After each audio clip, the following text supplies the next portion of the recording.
So I'm reading from the book All the Women of the Bible, and in this story, we're reading from Elizabeth and the Longed For Child. All of my readings are infused with Reiki for a little extra dose of healing and comfort. And in part one, Elizabeth was just about to teach Mary how to read. And in part two, we're going to finish this story. 9 weeks later, Elizabeth suddenly caught her breath and went white. "What's wrong, Aunt?" demanded Mary, catching hold of her. "Time," gasped Elizabeth. "Tell Zachariah and have him send David for the midwife. Go. I'll be all right for a bit." Mary flew to the study rooms of the synagogue, had the attendant fetch Zachariah, gave him Elizabeth's message, and ran back, skidding in through the doorway. "Are you all right?" she demanded, breathless as her cousin. "I will be," Elizabeth answered grimly. "Just help me to walk between the panes. It's the best thing to do. Lets the baby know he's not going to get any peace inside, so he may as well just come on out." Mary laughed, shaking her head, and her aunt smiled. "It's true, though, so just you remember it. You might need to know that someday, if you're the only one around a woman about to birth a child. And when Judith comes, stay with me and watch everything." "Ever seen a baby born?" she gasped as the next pain caught her. "No," Mary responded, rubbing Elizabeth's back as she bent over her middle. "Just the start, and then they put me out with the children." "You must then," Elizabeth declared. "You can't count on a child's coming when the midwife's there, you know.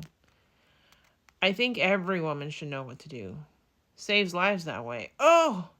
And she gasped again. "Pains are coming quicker," she said. "Won't be long now." "How often?" asked a new voice, and both women turned toward the speaker. "Judith!" exclaimed Elizabeth. "Am I glad to see you." "About 200 slow heartbeats apart now." "Good timing," said the midwife. "I'm glad you didn't wait any longer.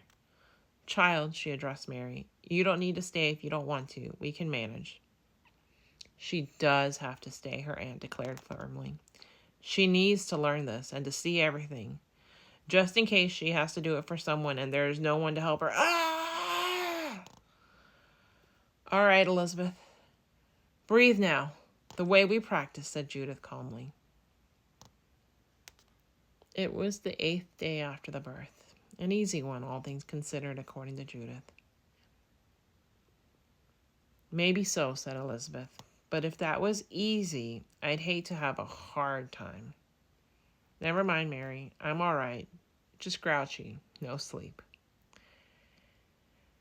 And I wish your uncle would get his voice back before they all get back here for the bris. Once they've done the circumcision, Zachariah has to give the boy his name."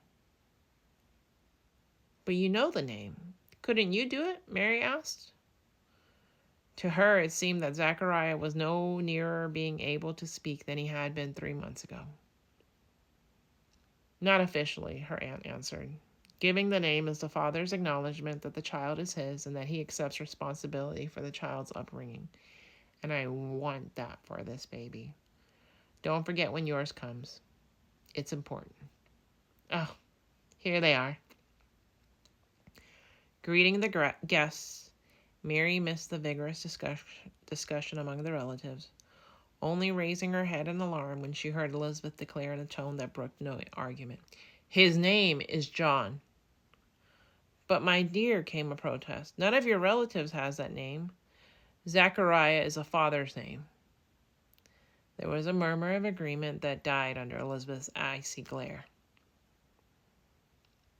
"Let's ask Zachariah," someone suggested, turning to him with relief. Zachariah signaled impatiently for a writing table, and as all heads turned to stare at its surface, wrote, "John is his name," in very large letters. The murmur of dismay was drowned by Zacharias. "Blessed be the Lord, the God of Israel, for he has visited his people," and by a healthy squall over the newly named John, whom Elizabeth had placed in his arms. Over the heads of father and son, Mary met Elizabeth's triumphant smile with one of her own. The Lord God had done it again. Blessed his name indeed. That's today's story, and I hope you'll join me tomorrow for the next story in the series, The Ephraimite Levite's Concubine and the Price of Honor. And I hope you'll join me later on today also for your nightly dose of comfort through food reviews. I've actually been enjoying that a lot. And as ever and as always, I am so glad you exist. I am proud of you, and I love you. And I hope you never ever forget that somebody smiled today because of you. Because you are enough. You always have been. You always will be. And you also matter, and you are perfect. Period. Please subscribe if you consider enjoying this content.